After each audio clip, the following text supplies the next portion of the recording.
Hello दोस्तों, स्वागत है आपका आपके अपने यूट्यूब चैनल उर्दू ज़बान की आवाज़ में। आज की वीडियो में हम राजस्थान बोर्ड 12 उर्दू 2021 सबक के खुलासे देखेंगे। उर्दू निसाब हिस्सा नज़म आईने अदब। आज की वीडियो नंबर 6 है। इससे पहले हमने 5 वीडियो बनाई है। अगर आपने नहीं देखी है तो वह देखें। प्ले स्टोर में जाकर, चैनल के प्ले स्टोर में जाकर आप सभी वीडियो को देख सकते हैं। इसमें हम नज़म से मुतालिक 4 नंबर के तमाम जो सवाल आएंगे उनका खुलासा देखेंगे। सबसे पहले है रोज़ा ताज़गंज, नज़ीर अकबराबादी, शुआए उम्मीद अल्लामा इकबाल और बयाद अजमेर काबिज़ अजमेरी। तो एक ही वीडियो में हम सभी खुलासों को करने की कोशिश करेंगे। आपके बोर्ड एग्ज़ाम में 4 नंबर के आएंगे। तो चलिए शुरू करते हैं आज की वीडियो। अगर आप हमारे चैनल पर नए हैं तो हमारे चैनल को लाइक करें, सब्सक्राइब करें और बेल आइकन को प्रेस करें, जिससे हमारी लेटेस्ट वीडियो आपको मिलती रहे। तो चलिए शुरू करते हैं आज की वीडियो।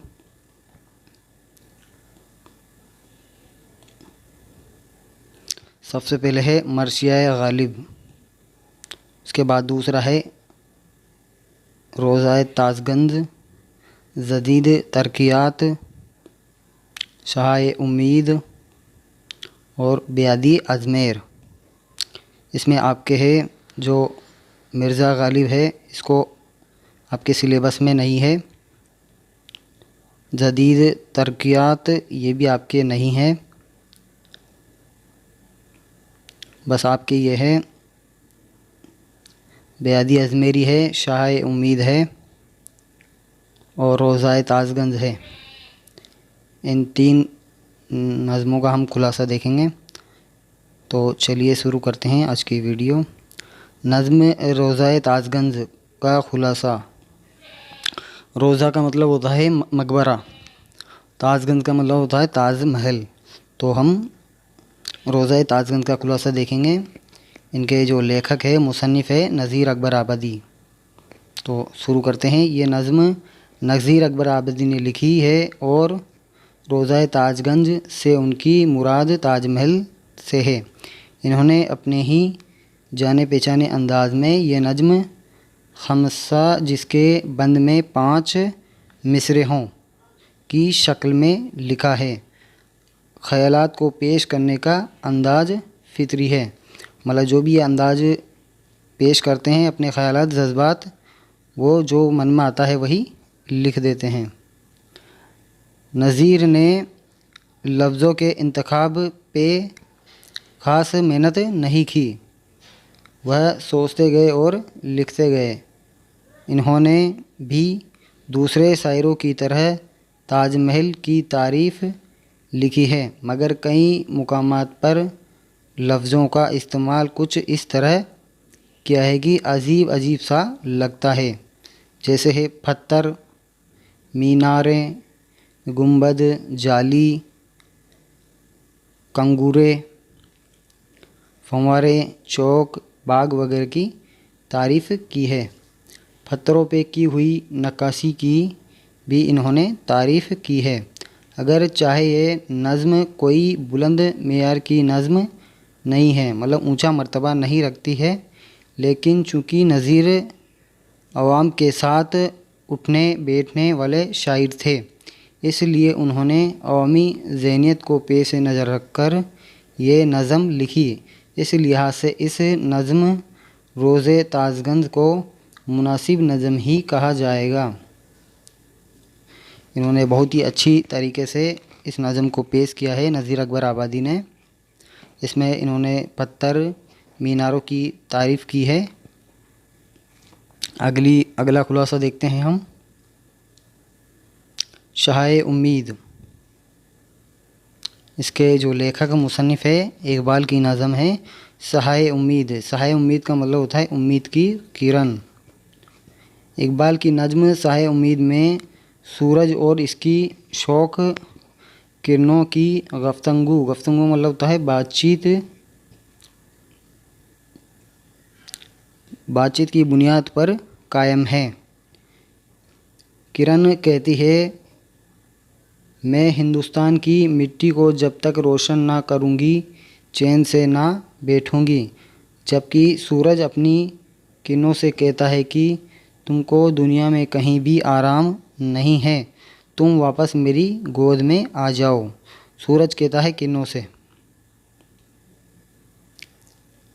यानी इकबाल इस नज़्म में कहते हैं कि हमें उम्मीद की किरण हमेशा रोशन रखनी चाहिए, जिससे हम नाकामी और मायूसी से निजात पालेंगे और दुनिया में कामयाब होंगे, मतलब सफल होंगे और खुशहाल होंगे। इकबाल कहते हैं कि हिंदुस्तान की मिट्टी से बड़े बड़े आलिम पैदा होंगे। आलिम का मतलब होता है जो जानकार होता है, उसे कहते हैं। अगर चाहे अभी इस मिट्टी पर उदासी छाई हुई है, यहाँ हिंदू और मुसलमान दोनों ही परेशान हैं, मगर शौक़ किरण कहती है कि अब वक्त आ गया है कि दुनिया में हर मुकाम को रोशन किया जाए और रात के अंधेरे को सुबह के उजाले में तब्दील कर दिया जाए। दरअसल ये इकबाल की बहुत ही खूबसूरत और हौसलामंद और सबक आमूज़ नज़म है, बहुत ही प्यारी नज़म है।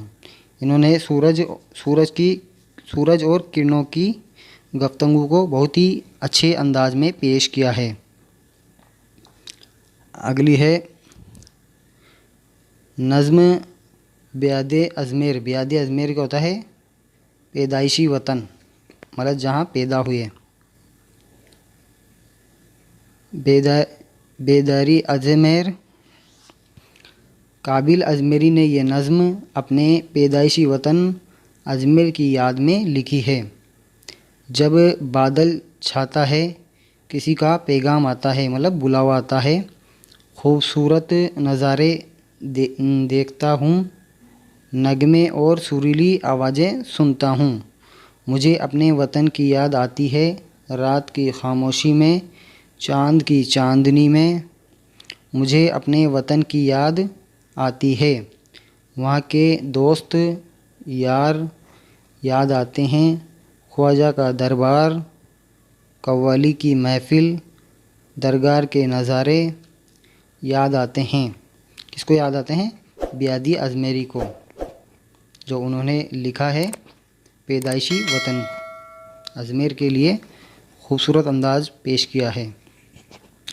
झालरे का ज़िंदगी देने वाला पानी याद आता है, बचपन के साथी जो पराए हुए हैं वह याद आते हैं, अजमेर के मशहूर शायरों की याद आती है। ये नज़्म बहुत सादा और ख़ूबसूरत ज़बान में लिखी गई है, एक मुनासिब दर्जे की नज़्म कही जा सकती है। दोस्तों, हमने आज की वीडियो में नज़्म से मुताल्लिक़ जो भी सबक के खुलासे थे वो हमने कर लिए हैं। अगली वीडियो में हम कौन सा चैप्टर पढ़ाएं, आप कमेंट में ज़रूर लिखें और ज़्यादा से ज़्यादा शेयर करने की कोशिश करें। दोस्तों, आपका सपोर्ट हमारे लिए बहुत ज़रूरी है। आप हमारे चैनल को लाइक करें, सब्सक्राइब करें और बेल आइकन को प्रेस करें, जिससे हमारी लेटेस्ट वीडियो आपको मिलती रहे। मिलते हैं अगली वीडियो में, तब तक के लिए बाय।